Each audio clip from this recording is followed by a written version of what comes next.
नमस्कार, आप देख रहे हैं दैनिक साथी हरियाणा। साथियों, शुक्रवार को दिन में जहां हरियाणा के सिरसा, फतेहाबाद, भिवानी, जींद व कैथल जिलों में भारी ओलावृष्टि का कहर देखने को मिला, वहीं देर रात रेवाड़ी में भी तेज हवाओं के साथ ओलावृष्टि से किसानों की फसल बर्बाद हो गई। हिसार व फतेहाबाद में सड़क व खेत पूरी तरह से सफेद हो गए। तस्वीरों में देखने से पता चलता है कि यह हरियाणा के मैदानी इलाके नहीं, मानो पहाड़ी क्षेत्र के लेह लद्दाख हैं। वहीं रेवाड़ी में दिन भर हुई बारिश के बाद देर रात ओलावृष्टि ने किसानों की फसल ही नहीं, उनकी कमर को भी तोड़ दिया है। धारवेड़ा, बावल के भादोद सहित अनेक गांव में ओलावृष्टि से बर्बाद फसल की स्पेशल गिरदावरी कर मुआवजा की मांग किसान कर रहे हैं। बता दें, रेवाड़ी उन जिलों में शुमार है शुक्रवार को जहां सबसे ज्यादा बारिश हुई है।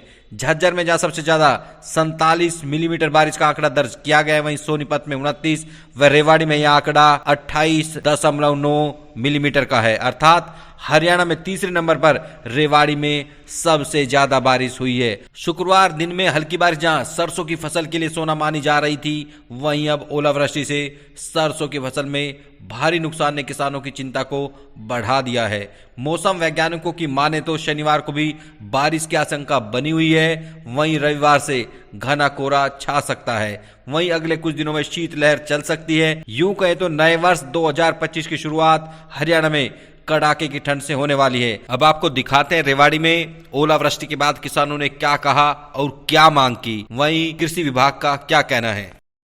हाँ जी, ये मैं बादोद से बोल रहा हूँ, भूप सिंह नंबरदार। तो हम तो यही कहाँ से सरकार थे, हमारे रात ने इतना नुकसान होया कि हम तो बर्बाद ही हो गए। बच्चा क्या खाएंगे, क्या पिएंगे, क्या पशु। तो परमात्मा ने ये देखो क्या स्थिति कर दी भाई।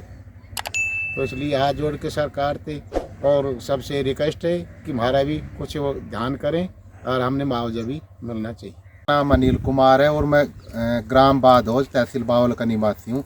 हमारे यहाँ पर रात 11 बजे ज़बरदस्त ओलावृष्टि हुई, जिसके कारण पूरी फसल बर्बाद हो गई।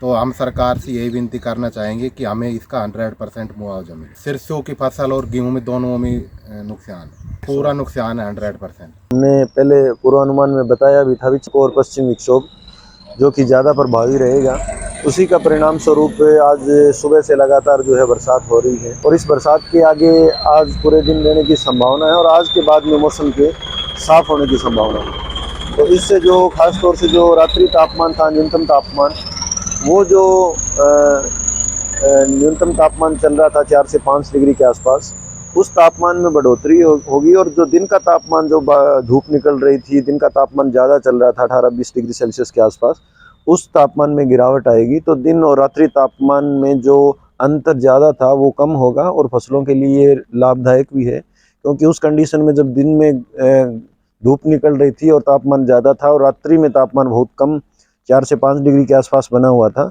उस कंडीशन में पाला पड़ने की भी संभावना रहती है। बारिश से न्यूनतम तापमान में वृद्धि होगी और जो अधिकतम तापमान है, दिन का तापमान है, उस तापमान में गिरावट आएगी। तो खास तौर से सरसों की फसल है, गेहूं की फसल है, इसके लिए बहुत ही लाभकारी है। बारानी, चने हैं, सभी फसलों के लिए ये बहुत ही अच्छी बरसात है और सही समय पे हो रही है। किसानों को बेनिफिट है, स्पेशली जो बैरानी एरिया है जहाँ पे पानी की उपलब्धता नहीं है, उनके लिए तो ये वरदान है, क्योंकि और उनके पास कोई ऑप्शन नहीं है। और जिनके पास सिंचाई के साधन हैं उनके लिए भी, क्योंकि बारिश से फसल का जो ग्रोथ है उस पर बहुत ही अच्छा असर पड़ता है। तो और उनकी सिंचाई भी बचेगी और इससे जो टेम्परेचर की खास तौर से बात कर रहा हूँ मैं, जो दिन का तापमान अधिक था, दिन के तापमान में गिरावट आएगी, रात्रि तापमान में वृद्धि होगी। तो आने वाले दिनों में आपको फॉग भी देखने को मिलेगी। फॉग से स्पेशली अगर बात करें, फसलों के लिए फॉग बहुत ही अच्छी है। बारानी फसल हो या गेहूं है, सरसों है, फॉग जब वातावरण में नमी रहती है तो उस कंडीशन में पाला पड़ने की भी संभावना कम रहती है और फसलों के लिए भी ये बहुत लाभदायक है।